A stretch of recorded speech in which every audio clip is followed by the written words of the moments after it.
vaccines. So, and he said that clinical part is also very important. It is the most important part rather in development of vaccines. So, Sanjay, I'm sure the audience would like to know from you about the different phases of clinical development and types of vaccines that are being tested as of now for COVID-19. Sanjay, over to you. Right. Thank you very much, Dr. Chitra, for inviting me to this forum. And the earlier speakers had a very nice insight they have given on the crisis as well as the steps that are being taken right from the diagnosis to the treatment or the therapeutic approach for it. So though some part has been covered by Dr. Vyas already, but I a little bit more from the perspective that there are two approaches of vaccine development currently which is the need of an hour. Number one is the therapeutic vaccine, which is required for the patients who have already got infected and are struggling for their life. And the other would be for a larger population, which is under lockdown currently, which is for prophylaxis. So if there is a vaccine which can be developed, which can produce those antibody titers in the body of general population, then this crisis situation of lockdown can be addressed and people can go back to their normal life if they have the required immunity, which is not natural, but which has been acquired, which you also mentioned into your talk. So I'll be just moving to a PowerPoint presentation for the ease of viewers because I'm seeing some comments wherein voice is not clear and so on and so forth.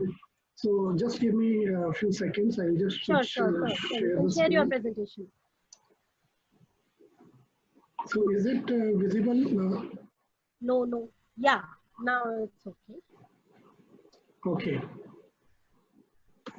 So basically, preclinical has already been talked. I will be focusing more onto clinical development.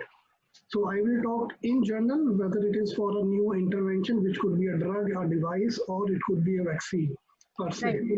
So clinical research has largely two aims. Basically, it is done to establish the safety and efficacy of an intervention, and it is done in human beings. So there are three important things that to learn from here is that number one, it is on human beings. So human lives are on stake. So, and the two common things that are evaluated in most of these clinical studies are safety and efficacy.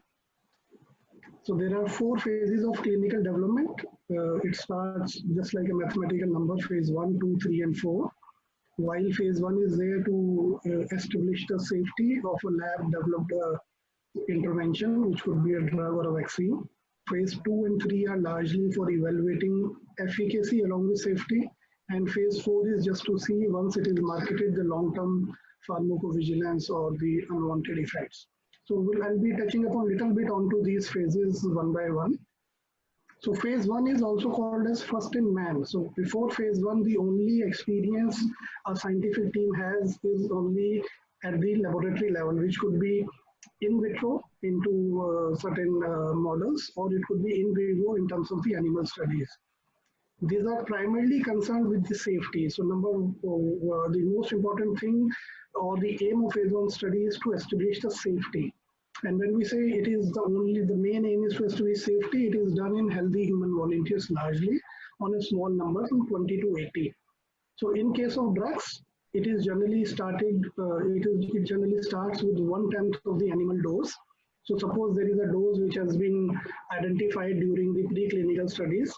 When the human testing begins, it starts with 1/10 of that dose, and gradually the dose is increased till the appearance of any adverse event. And for the first occurrence of adverse event, the dose is fixed. So that dose becomes the optimal dose to be studied into the next phases of studies. Particularly in case of vaccine, this phase aims to test the properties of vaccine, its tolerability, and if appropriate, clinical laboratory and pharmacological parameters.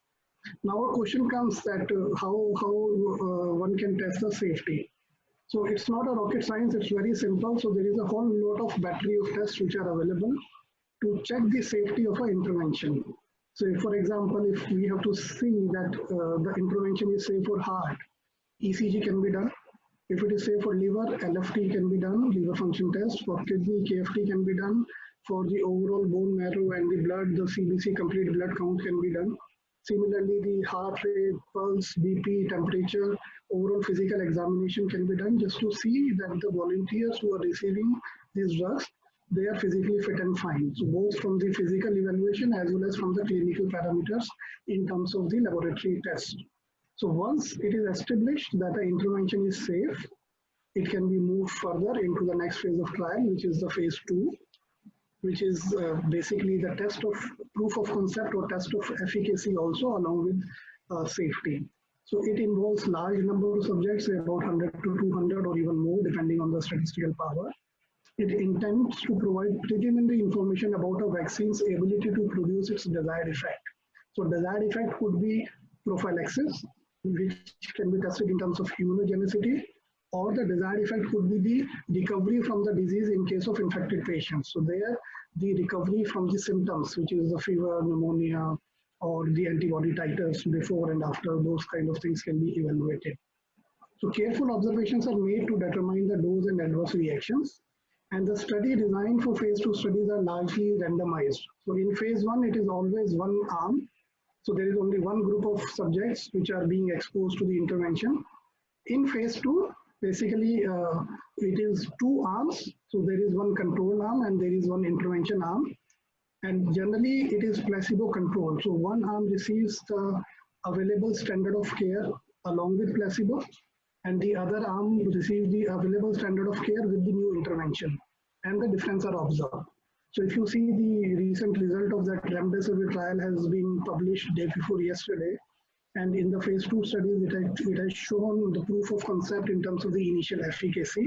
Though it is an antiviral, it's not a vaccine per se, but it is showing the initial proof of efficacy wherein the days to recovery is some 10 to 11 days by remdesivir as compared to the placebo arm, and the mortality is also low in that arm. And generally, these studies are blinded. So when we say blinded means a lot of time there is an observer bias in terms of evaluating the response of an intervention.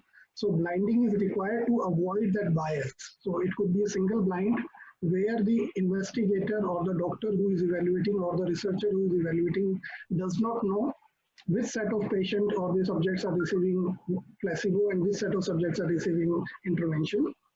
It could be a double blind where even the subject also does not know. So whether they are receiving a placebo or they are receiving intervention. So goal is to define the safety. So whatever has been observed in phase 1 in healthy volunteers, just to confirm whether the patient also has, because they have other comorbid condition, so the intervention is safe in them as well. And the second part is immunogenicity. This is largely from the perspective of a prophylactic or a preventive vaccine. So I'll briefly talk about immunogenicity. So there is a lot of characterization of immune response. So Dr. Tiwari has talked about it a little bit in terms of the diagnostic kits. So it is a measurement of functional antibodies, which are the neutralizing antibodies, which we have seen that in case of RT-PCR, it is from day 0 to day 21, and in case of this antibodies-based vaccine, it is from day 7 to even 14 in case of IgG, and even larger for the RNA-based. So there is a total binding IgG and IgG subclasses, time to reach the peak antibody level, induction of immune memory. This is very important, the assessment of cell-mediated immunity, the response of T cells, because they are the killer cells. They are the one which brings the immunity by producing antibodies, but at the same time, those cells which has been infected, they kill those also simultaneously, and investigate the correlation between cytokines or gene expression profiles. And then largely the primary and secondary endpoint of these studies are to see the percentage of subject with an immune response to vaccination that is being observed by either there is a ICP level or Sanjay, your voice is cracking. Levels of antibodies are required. Is it better now? Yeah, it's better. Okay. Carry on. Okay, so the primary and secondary endpoint for these studies are largely to see the immune response, which is achieved, which in most of the cases are known in terms of the ICP level.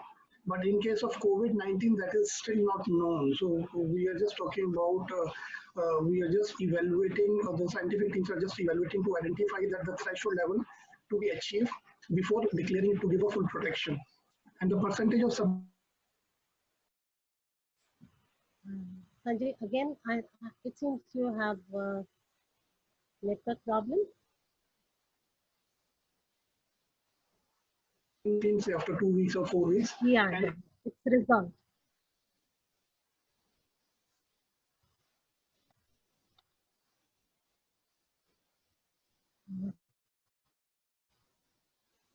Concentration, GMC, or their titer. So if a vaccine has shown the initial trend of safety in phase 1 and some trends of efficacy or immunogenicity in phase 2, it moves to a larger phase, which is called as phase 3 studies. These are final pre-marketing phase. These are multi-centric, and it includes all the statistical power. So basically, hundreds and thousands of subjects are being involved, depending on the kind of statistical power we are aiming in. It is done to fully assess the protective efficacy and safety of a vaccine, as well as to establish a risk and benefit relationship. It forms the basis of regulatory submission and seeking approval. So though right now worldwide regulatory bodies, they are very pro development of vaccines and they are issuing fast track approvals.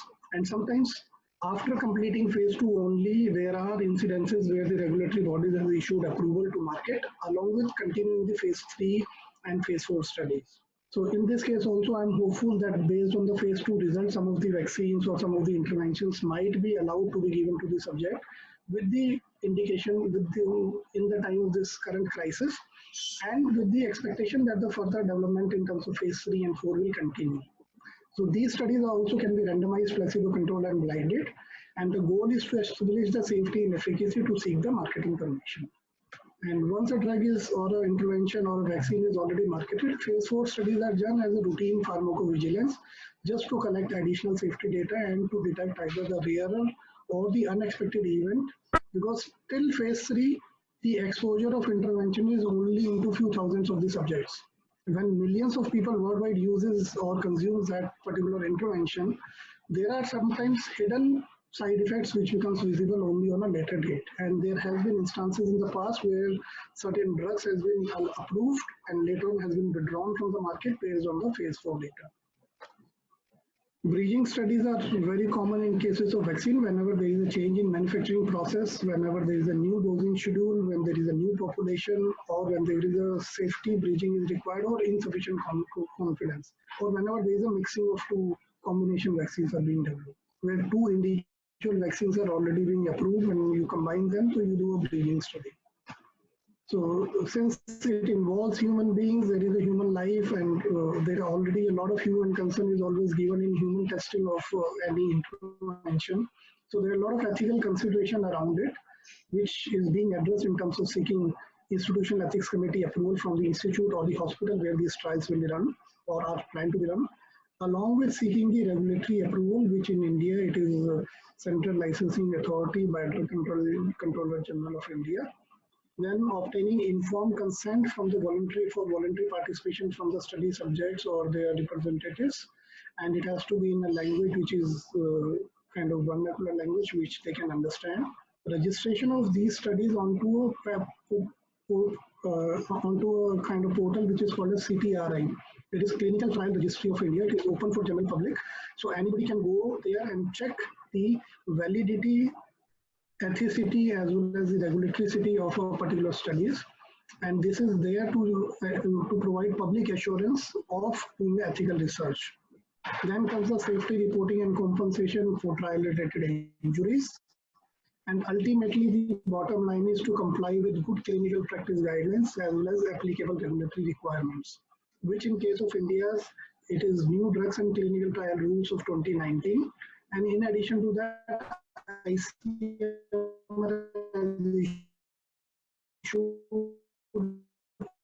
ethical guide. Now, this is a recent article that has pulled out from Nature. So, more than 90 vaccines are currently being developed. So, there is a race for coronavirus vaccines. So, every day we hear that, okay, UK is leading that race. Sometimes we say India is going to win that race. Sometimes they say US is ahead in it. So, there are more than 90 vaccines are currently being developed against SARS-CoV-2 by research team, companies, and universities across the world. And if you see, largely these in the vaccines which are being currently developed are broadly categorized into four different categories. So they are virus-based vaccines, there are viral vectors-based vaccines, they are nucleic acid-based vaccines, and they are protein-based vaccines. And both activated, inactivated DNA, RNA kind of vaccines. So the highest number of vaccines which are currently under development are protein-based vaccines, followed by the viral vectors and the nucleic acid-based vaccines. And in addition to that, there are other interventions in terms of ARTs, antivirals, some Ayurvedic formulations, a combination of Indian spices that are being evaluated in different capacities. So in all, there are more than 700 studies currently which are going on for COVID-2. And in India, there are about 19 to 20 studies which are currently being evaluating different interventions in